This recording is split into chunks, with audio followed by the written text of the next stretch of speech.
I know quite a lot of them are staff, but anyway, it's very nice to see everybody online.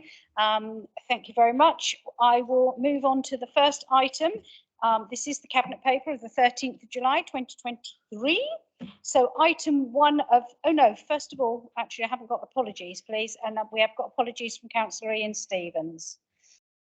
Actually doesn't appear on the agenda, but we'll put that in.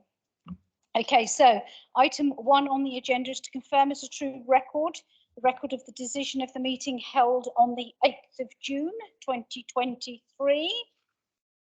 Councillor Judy Jones-Evans. Chair, if I may, it was just on the last page, page 7 of our papers, but actually page 11 of the whole bundle, just regarding Councillor Stewart, because he asked you a question whether you should receive a response, and he said he hadn't had a response, but I had responded, but I wasn't in a position at that time to give him the full response because of the status of the question, status of the the project, and that still is the case. So he has had a full response I can give at this particular moment in time. So I want to clarify that item on the minutes there. Thank you very much. That's noted. Is there any other correction on that one or anything we shouldn't? No. So could I please somebody say that that is a true record? All those in favour, please. Dankeschön. Thank you. I now sign.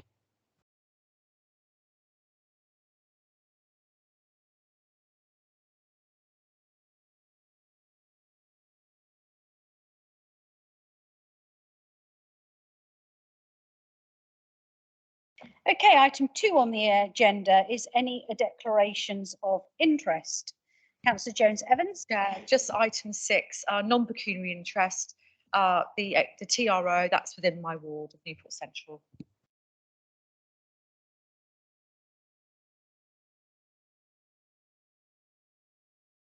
Anyone else? No, thank you very much. So we now have a maximum of 15 minutes for public questions. And 15, we've not received any questions from members of the public, and we have no members of the public present. So I will move on from that one and move on to Chairman's announcements.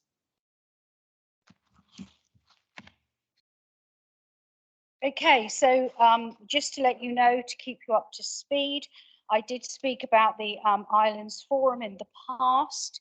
A letter has now gone from all of the leaders of those islands to Michael Gove, expressing obviously our thanks for what we've done, but actually being very clear about what outcomes we would like and where we're going to be going forward. So that has finally been sent and agreed. I met with Minister Lee Rowley last week, a bit of an impromptu sort of meeting. Poor boy didn't know what happened, I think, when he met me. But again, it was about batting for the island and for the fair funding that we are entitled to, really, and that we should be getting. So it was very good to meet up with him and push the case once more. It did quite surprise me that he knew me by name within an instant, which was a bit scary. I'm not quite sure what sort of impression that was. I was also lucky enough to meet up and have a meeting with Deanna Davison, another government minister, as I very succinctly and told her that because Deanna is the person that wants to do the devolution and wants us to amalgamate with Hampshire, I told Deanna, in no uncertain circumstances, my priority is absolutely the island deal. So once again, it was just reinforcing that with her. She said, yes, Laura, you know, she perfectly understands. She likes my candour, apparently. I also met with the leaders of Southampton and Portsmouth City Council. This is because there is a massive push on devolution by the Conservative government and Deanna's team, who want us to be part of Hampshire and be a wider group. So far, Southampton and Portsmouth and myself have been very succinct in saying, actually, we don't think that's a really good deal for us as the island. So we keep pushing back. I've written a letter, which the other two have also signed, to ask for more clarification from Deanna before we actually meet with her to discuss a way forward. It's not the wish of either Southampton or Portsmouth to move in with Hampshire, and it certainly isn't our wish or my wish at all. I also met with a fantastic company called Rent Plus, who are coming to the island again next month. They are absolutely dedicated 100% to producing housing here on the island. I apologise that it had taken so long to get to the stages that we have. He was absolutely fine about it. He said, we're really committed. Rent Plus do a fantastic scheme where you can go in and either rent their properties right from the word go. That then helps to pay off certain things. And eventually, after 5 years, they'll say, do you want to take out a mortgage and buy it? Or after 10 years, if you're in that position, they're just a fantastic, and it will open up a lot for the island. It's just needed. That's why I kept saying to the guy, you know, you're just needed so desperately here. So I'm hoping that we can move forward with that one. I don't think there's much more else. Well, I mean, there is, because I'm in meetings constantly, but those are the things that sort of stick out as important matters. So moving on to item 5A, which is the report of the Cabinet Member for Children's Services, Education and Lifelong Skills. This is the amalgamation of Chillerton and Rookley Primary School. Councillor Andre, if you want to do the recommendation from scrutiny and read your report, thank you. Yes, thank you, Leader.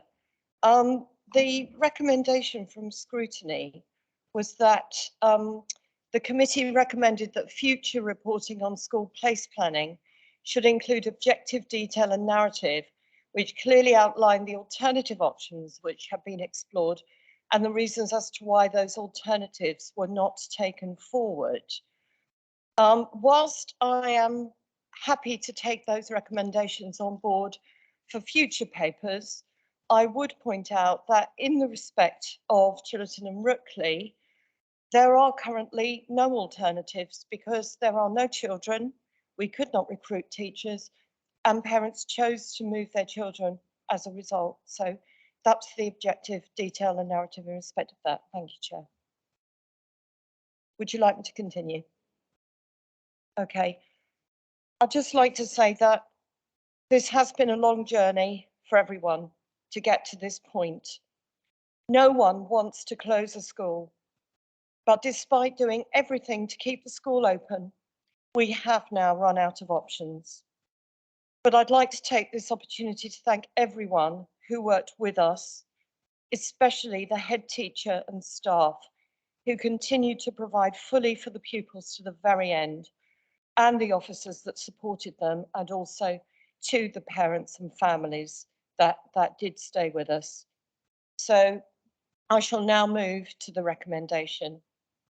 The recommendation is that Cabinet approves the publication of a public notice that achieves the amalgamation of Godshill Primary School and Chillerton and Rookley Primary School through the closure of Chillerton and Rookley Primary School with effect from the 31st of December 2023, and I look for a seconder. Thank you. Anyone wishing to speak? No. Can we move to the vote, please? All those in favour of that recommendation? It's unanimous.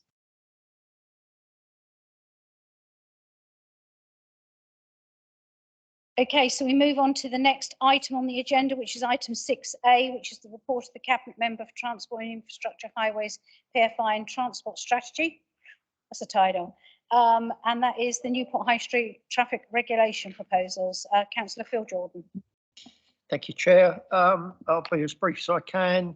As we know, it's part of the historic, this is part of the Historic England scheme that was a partnership started 4 years ago with both Ryde Town Council for Ryde and Newport, as at the time, Newport Council at the time, and Historic England and the Isle of Wight Council. From memory, it was Newport Council contributed, I think they borrowed to contribute, but contributed, and the overall funding was about 1.2 million, something like that, 1.4 million, which is a substantial amount of money to come into the town. We were fortunate because this island received 2 awards from Historic England, one in Ryde and one in Newport. It's highly unusual. They only ever, in other parts of the country, awarded one. So the scheme started about 4 years ago. It's a 4-year project. We've got 9 months to go to finish it for the funding requirements, at least. It is a scheme that complies with our corporate plan from 2021. And it's followed due process, including a 28-day consultation and engagement during that process and at other times with formally and informally with Newport Council, Carisbrooke now Community Council, and local councillors. The consultation started on April 14th and it ended on 12th of May. We had 62 comments, about 32, not about, 32 of those 62 supported the proposal, 26 objected. So I'll just very briefly say that the main objections of the 26, they were different, but mainly were that there were concerns that removing parking might impact footfall in the town centre. This is at a time and a backdrop when we've implemented a 1 hour free parking with the help of contributions from the parish council, town council, community council. I'll get there eventually. And supporting the drive to bring people into the town. So we believe, as an authority, a local highways authority, that there are ample off and on road parking spaces in the area anyway, and that the improvements to the HAS scheme actually will increase footfall because of the environment that the scheme is intended to deliver. Same for Ryde. Interestingly, in Ryde, we are trying to implement complete pedestrianisation of the high street. In Newport, for whatever reasons, the community don't think that that's the way to go. But it's very clear, and that from other shire towns around the country, that removing vehicles from the high street is a good thing. People feel safer, will dwell longer, and that increases your footfall. So in a principle, it's probably the way to go. The second main concern was that it would increase traffic in surrounding streets. Well, the proposals here are for parking only and repurposing parking and turning the area over more to pedestrianisation insofar as that they are able. And so we cannot see how that will affect the movement of traffic in and around the town. Chair, that's it. The proposal is to accept this order. I'll just say, as I mentioned, we have 9 months left. There is no room to manoeuvre in terms of further deferrals of this. It has to be delivered within the time frame, and we have to start work potentially in January. I'm not sure when the plans are, but potentially in January to meet the funding proposals. So I'm asking you to support this implementation, this recommendation, to help us deliver the wider project. It's a part of the wider HAS project. And then finally, Chair, we do, Historic England came to this island and invested in this island, and they are not just going to walk away from this island. And we need to demonstrate that we are good partners with them for future opportunities of funding. So that's my proposal. I look for a seconder, Chair. Thank you. Seconder, Councillor Julie Jones-Evans. Thank you, Chair. Might I just say a brief couple of words, if I may, in my ward, and I'm chair of the HAS as well. It's good that Councillor Brodie's here, because when we were the leadership of the Newport Parish Council, it was there, we instigated the Newport pedestrian audit, where we really started to drill down into the issues we had in our town. We saw where we had narrow pavements, we saw where there were excessive traffic volumes, speeds, and that. So, and that kind of fed into shaping Newport, and that survey, where we had over 2,000 people and 20,000 comments, it showed that actually the traffic in the town was a real issue, and crossing the town, and again, people cycling through the town, and I got LC whips. So it's all a movement about making our town a bit more pedestrian friendly. We're not talking about pedestrianisation. There's nothing changing with traffic flows around the town.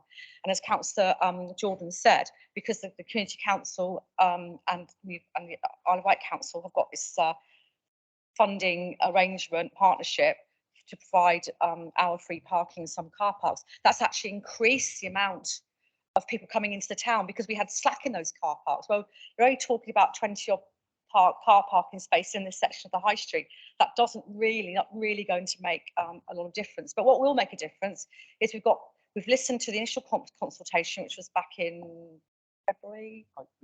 Yeah, there's been a couple of consultations on it, and there's also been a separate panel of people that have fed in as well to how the proposals came forward. And we're going to have wider and larger accessible parking, for instance, because that was shown actually some bigger vehicles these days need rear entry, and the space we've got on the high street aren't actually suitable anymore. And we've also worked with businesses to where the loading bays are going to be. So it has been a long process, as Councillor Jordan has stated.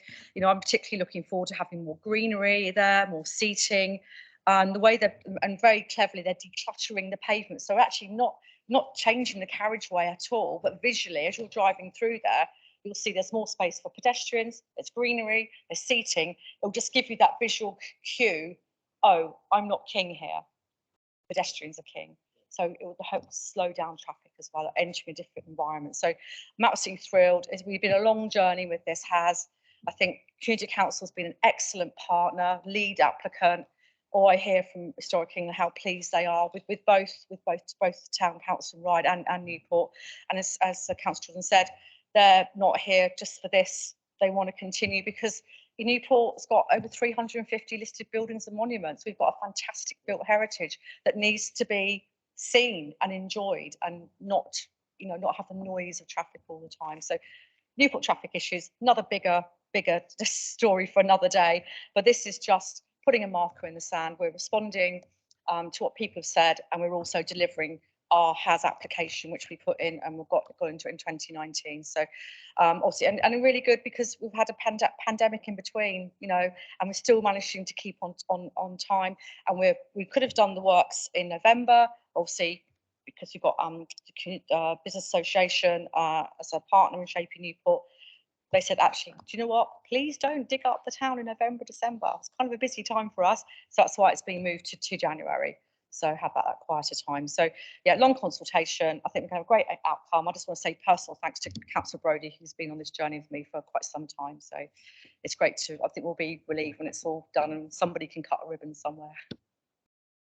I have to say, I think the positivity of that 3-hour parking has made quite a difference. A lot of people have spoke to me about that and said how much they've appreciated that. I've been quite surprised by the responses. Okay, so we have that recommendation, which is item 5. It's been seconded by, oh, hang on, Councillor. A seconder, Chair. Okay, sorry, okay, so it has been seconded by Councillor Julie Jones-Evans. Before I move to the vote, is there anyone here wishing to speak on the item? No, so Councillor Brodie, I'll bring you in. Yeah, thank you very much. And since I've been referred to by Councillor Jones-Evans, I think I better say something. Yes, the HAS has been very good for Newport, but we all know that the problems of Newport have been avoided by successive administrations in all my years, which is getting traffic from the west side of the town to the east side of the town, and it continually comes down the high street. There have been times in the past, 20 odd years ago, an attempt to pedestrianise the high street that you will recall, Councillor P.C. Wilcox, when ex-Councillor Shirley Smart was leader of the council. That was led by the man I named the Pinstead Fox, the late Ernie Fox, which led to a lot of people being very actively against pedestrianisation. We have to remember that this isn't pedestrianisation. I'm not saying it is, but I did get worried when Councillor Jones suggested it might be. But pedestrianisation leads to increased antisocial behaviour, and you have to be very careful about this. This probably strikes the right balance. The concern I have is the parking issue, because the town still needs to recover, and we still see a lot of bad publicity from people who don't really know anything about Newport about empty shops and all the rest of it. This town still needs to recover, and we don't want to discourage anybody from coming to the town, even if it's just to pop into a small shop or whatever. And if they want to use the high street, you know, sometimes that's their preferred option. The issue regarding the free parking trial, which Newport and Carisbrooke Community Council is putting a large element of their budget into, 5% of their annual budget is going into, you know, it is a good scheme, but it will require this council to continue putting their share in the future, because we're only committed to doing that as long as you're putting similar amount into. That's worth it. It's a 40,000 a year, Julie, you know, 40,000 a year, which is, you know, if we're going to do it beyond September, we need you to put that money in. And I think that the sooner you can say that, the better. And I say that as the person who leads on the finance for the community council. I do have some scepticism about the scheme. I make no secret about that. I do think the proof will be in the pudding. But you know, I appreciate that my community council is supportive of it. A majority of the councillors on that are probably supportive of it. A few months ago, I think when you went out to consultation, we had somebody from the business association in there, very up there with the man who owns Cafe Isola, very concerned about this. He's not here tonight. I guess he's probably a lot happier now. I don't know. I haven't spoken to him recently. But all in all, yes, I am a bit sceptical, but I understand that it's going to go ahead. Let's see what it looks like this time next year, if it does improve things for Newport. But the final comment is, please, if you ever get the chance, whoever's running this council, either in this council or future council, you need to deal with the traffic going down the high street from west to east. And how many reports are there, Phil? You know, there must be reports this deep in offices in this highways authority about dealing with traffic in Newport, and so many missed opportunities, including in my ward in Pan Meadows, where there should have been a relief road put in at the time of that. Some of you will remember that. Anyway, I'll shut up there. Thanks for letting me speak. Okay, so we've read the recommendation. It's been seconded. Everyone's had their say. All those in favour of that recommendation, please show. Okay, so that's unanimous. Thank you very much. Can I just say welcome to those guests online, because we now have rather a lot more people than was here just before 5 o'clock. So thank you very much for spending your evening with us. Try to keep you entertained. Okay, so the next item on the agenda is item 7A. And in replace of the Deputy Leader and Cabinet Member for Adult Services, I'm going to hand over to Laura Gordian, please, our Director of that portfolio. Thank you. Thank you, Leader. So the report before Cabinet today seeks adoption of the acquisition strategy relating to homeless accommodation. It's intended that this will support the cost-effective delivery of our homeless duties and better outcomes for local people. The Council's Corporate Plan 2021 to 2025 highlighted the ambition to address the island's housing crisis, and this strategy represents a step in that direction. The Council currently contracts with a number of providers for temporary accommodation, and this includes bed and breakfast, caravans and leased properties.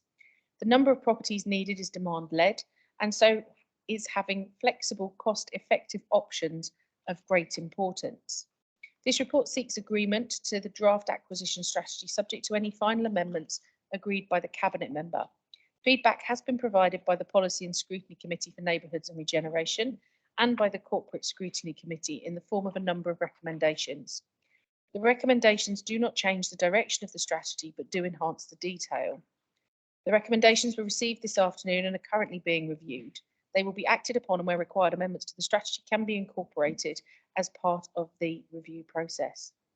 The recommendation to Cabinet is set out in paragraph 5 and 6 of the report in front of you, and it's recommended 1, to agree the acquisition strategy as attached and delegate authority for minor amendments to the Chief Executive in consultation with the Cabinet Member for Adult Services and Housing, Public Health and Homelessness to conclude and final amendments. 2, to delegate to the portfolio holder, section 151, and Director of Adult Social Care and Housing Needs, the ability to progress schemes in line with the strategy. Okay, and we look for a seconder for that motion. Councillor Karen Lucioni, seconded. Did you want to speak to it, Councillor Bacon? Just wondering if we should have a proposer. Oh, well, so I will propose it as as chair of this committee, seconded by Councillor Karen Luciani. Okay, is there anyone wishing to speak to this item? Councillor Jones-Evans. Just briefly, Chair. So both Councillor Jordan and myself were at the Neighbourhoods and Regen Policy Scrutiny Committee on Thursday, where this was debated at length. I think that's fair to say, isn't it? They had a lot to say about it. We've had the recommendations come from that this evening. I think at the end of that discussion, I think they were on board with there can be minor amendments made to this. So some of those, the list of the 10 questions that we've got, they can be reflected in here. So it doesn't really see. So basically what I'm saying is there's no need to delay. I've got my full weight behind this. I think we should move ahead, and then obviously those items that were raised by that committee can be accommodated as necessary. So that was it really, Chair. Anyone else wishing to speak? Oh no, so we'll go straight to the vote on this one then, please. Recommendation has been read out, which is option 1 and option 2. All those in favour, please show. Thank you very much. That's unanimous again. Thank you. So we move on now to the empty property strategy. And again, I know Councillor Stevens did say he would try and join us online if he could, but he's obviously not been able to make it because of connections. So is it Dawn? Are you going to do this one? Laura's going to do it again.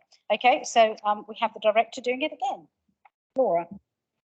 Thank you, Leader. The report before Cabinet this evening seeks the adoption of the empty property strategy for residential properties.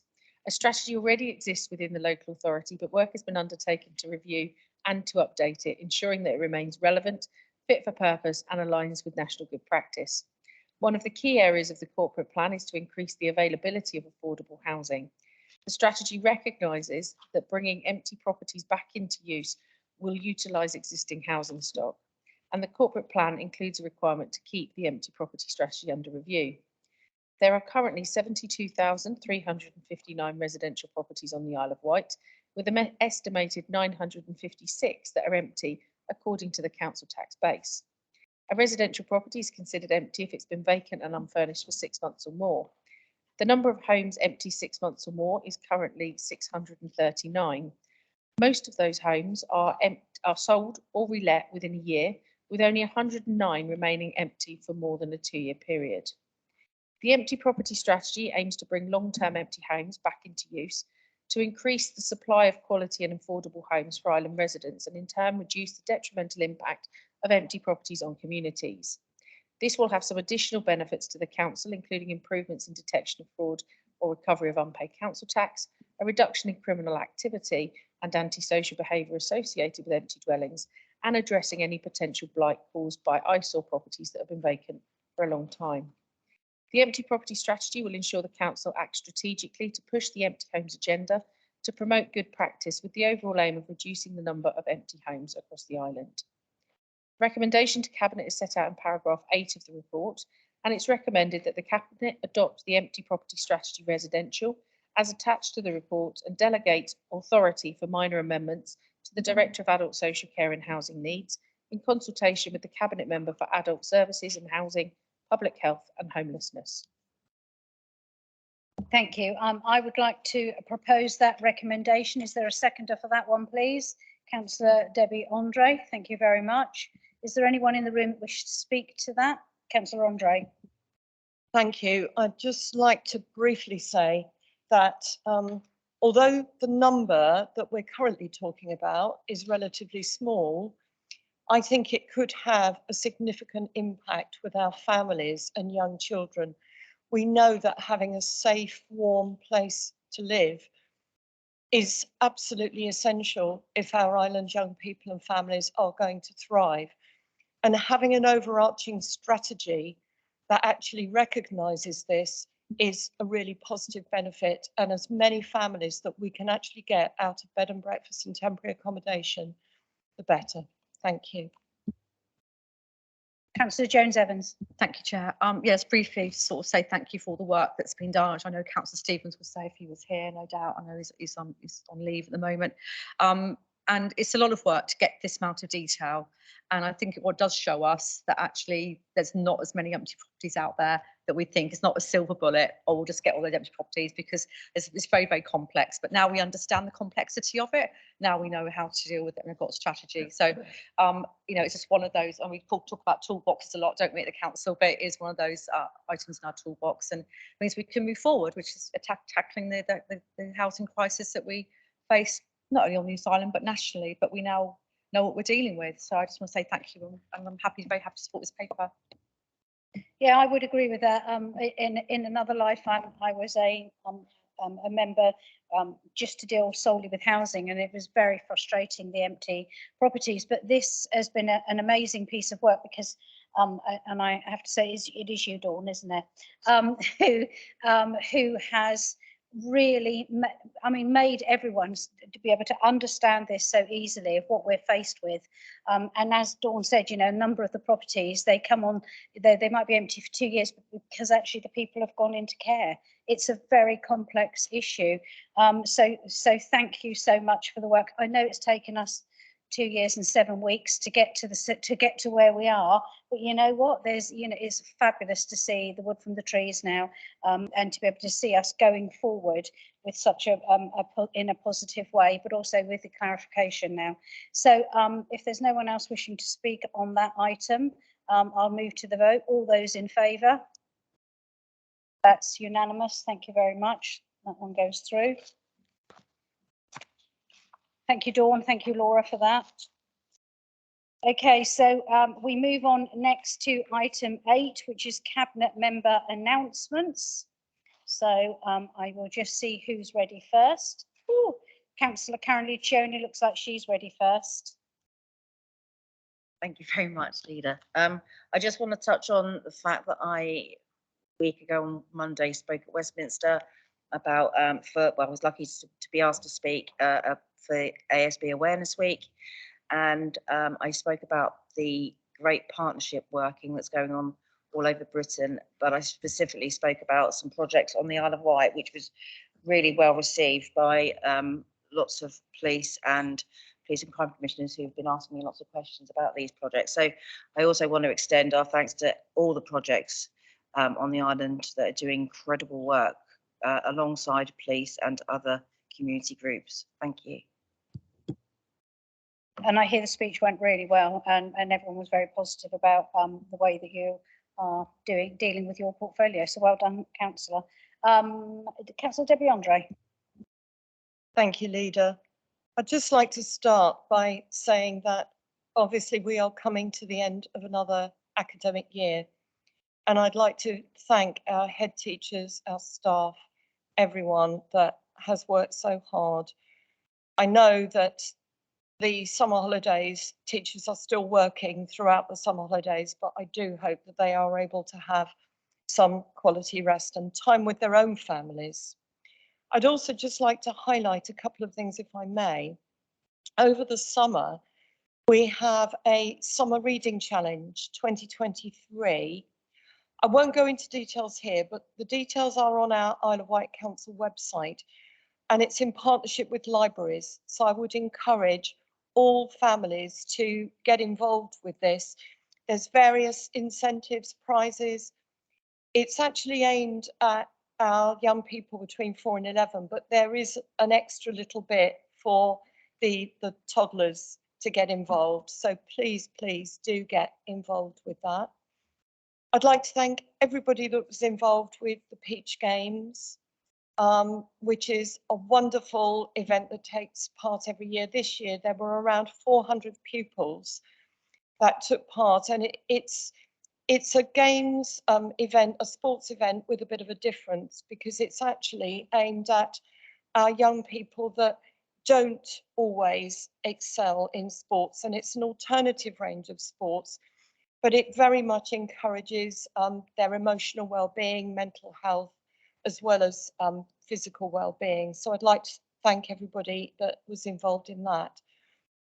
And I'd also like to just draw everyone's attention to the fact that there are still some free places available on our holiday activities and food programme, particularly for our secondary school pupils. So although the places are for children who get benefits related through school meals, there could be additional places available for a small payment. And the details again are on the Isle of Wight Council website, but we've got some new providers this year, including the Starlight Academy and John Kettle's Skate Club. So it's something for everyone. So do get in touch. Thank you. I highly recommend John Cattle and his skate club. He does a fantastic job and has done for many years in Cowes. We always pay and to support that programme, so that's very good. I would just say for those people online, there is a really good newsletter that with everything that is available this summer that we could collate, whether it would be the museum stuff and all sorts, a page that Abby has done, and just advertise that as much as you can for everybody, because there is something there for everybody. Councillor Bacon, did you have any announcements? Just one, thank you, Leader. About 2 weeks ago, had a very good semi-public meeting with partners and stakeholders to discuss the vision for Culver and the surrounding area, Yavland. That followed the appendix to the recent Dinosaur Owl paper that was considered before Cabinet, setting out possible elements that could come together to act as a sort of mass improvement of the area. It was a very, I always want to say exciting meeting, because there was a lot of positivity. So we're looking at how we can together take forward the futures of Brown's, Dinosaur Isle, the Wild Heart Sanctuary, incorporating that with the sea defences that are going to be worked on, and also some more original parts of the or more original ideas, including a saltwater pool and a beach sports arena, which is being brought forward as an idea by Community Action Isle of Wight. It was particularly good because there were a number of agencies there, as I say, Community Action Isle of Wight, Environment Agency, Natural England, and we also have input and support more widely. Natural History Museum, of course, is being very supportive in respect of Dinosaur Isle, and we have even had contact with the Eden Project, who have expressed interest in what is coming forward in this area.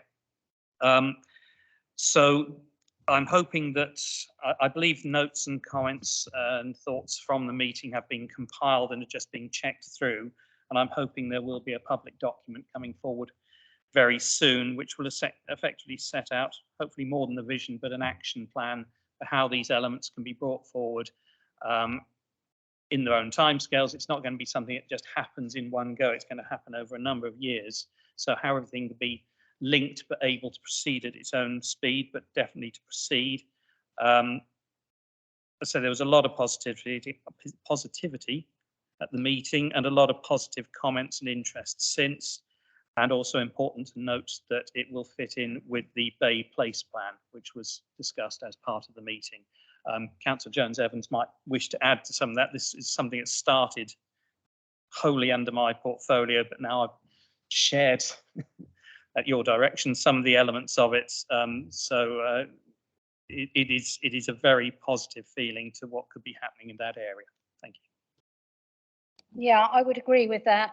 When I went down to see the area for myself when we first got in as an administration, I was blown away by it's just absolutely beautiful and stunning there. Whether it be the green, the big sea, the bulrushes behind, the Roman villa in the background, it's absolutely incredible and actually very precious.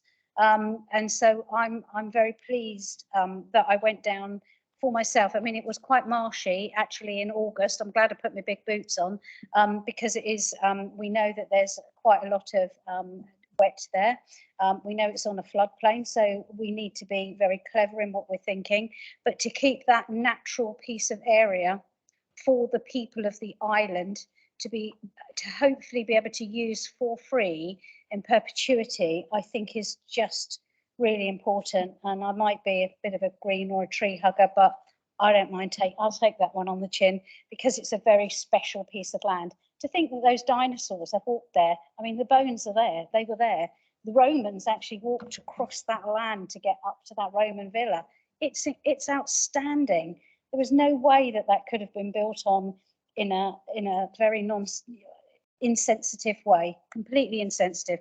this way, I'm hoping we can bring everybody forward with us, because I feel so very strongly about such a beautiful area. Judy, did you want to add anything? I have got some announcements. Do you want me to do mine now, or are you going around the table? No, it's right. You get. Okay, lovely. Yeah, so just leading on from that, so just want to let you know that if anyone has been down Culver Parade this week, you've seen that work has started there on the front cafe at Brown's. So the intention is to have the front area open for the golf, to take away teas and coffees, ice cream, that kind of thing.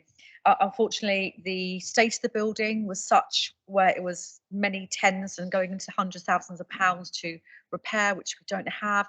So taking a pragmatic approach to have the front open, so you can get refreshment, you can play golf, you do your pitch, your putting at the front, and it will look lively, and you've got that beautiful front of that building will be. So again, that won't impinge on any of the things that we talked about 2 weeks ago at the Avalon stakeholders meeting, which was excellent. I'm really grateful for Councillor Bacon for surmising that for you. So that leads on to the place plan. That's the Bay Area Place Plan. So it's a really big project for Regen that has come to fruition this week, with 3 days, intensive days of consultation right across the 3 areas. And we heard last night, didn't we? So, of course, Councillor Andre is a part of her ward. Her ward is in part of this place plan. They've gone. They've talked to young people in the schools, secondary and primary, and they've also talked to our youth forum as well in the area. They've really gone out of their way. They've done walks around. It's really, really, really impressive. And I went to the business meeting on Tuesday, which was in Shanklin. Absolutely packed. What I really got from that was people want to see change, and they're also willing to take their part in it. They're not passive going, why aren't you doing this for me? They actually go, well, how can we work together and make stuff happen? So it was really, really good attitude. So the fact it was 90% people from Sandown actually went to Shank, just shows how much they really care. So the library, Lord Louis Library repairs going really well. So I had an update this week, so that should be open again soon. But they're basically on target and on budget. So that's the important thing, isn't it? Attended 1 day of the LGA conference last week with yourself and some other colleagues. I'm very interested to hear from Michael Gove, who talked about levelling up and how they're looking at changing the way they're going to be funding that. So it won't be so much a beauty parade with everyone having to spend a lot of money, at least £50,000 it costs just to put an application, and that could get knocked back. That's precious revenue money that we all need. So looking at working, we heard how they were working with Blackpool, which is the poorest area in the country, and they had more like an account manager from DLUP working with them directly, and so hopefully you're going to be looking at the place that really need it. So we haven't heard the details yet, but it does sound like it could be good news for us. And finally, just it's a personal thing, but it's also for the island. I was appointed last Friday to the Southwest Arts Council as representative on their council board. I had to, write a CV, put an application form, have an interview. So it was a very formal process. It wasn't just, oh, can you come and sit on it? Well, I did have to apply. So I'm just absolutely delighted. I think I'm the first person from the island to be on that council to represent our area. So we're looking forward to doing my bit and flying the flag for the Isle of Wight like I always do. So thank you, Leader. Superb, Judy. And again, it goes back with that we listened when we first got in as an administration. We did listen and we did take on board about Sandown. And it was really important that we did visit the site. I know there were a number of us there that all walked to see that site. And it's incredible now that everyone is trying to work together, because there is a much more sustainable and better way of looking at Sandown than just putting a big dinosaur park on it. Okay, Councillor Paul Fuller, do you wish to speak? Thank you, Chairman. Just to give you an update on a few of the things that have been happening within my portfolio, we've had quite effective dialogue with Seaview and Nettleston Parish Council on repairing the sea defences at Sand Cove and Pier Road slipway. I can report that work started on those in June, and we hope that we can get the work completed as quickly as we possibly can. I think there's been a strong lobby from the residents there, and I'm very, very pleased this work continues on that. With respect to a lot of our coastal protection schemes, we are seeing quite a lot of deterioration of our coastal protection works. We're seeing a lot of our sea defences being undermined. Work was completed on the Ventnor, on the first phase of the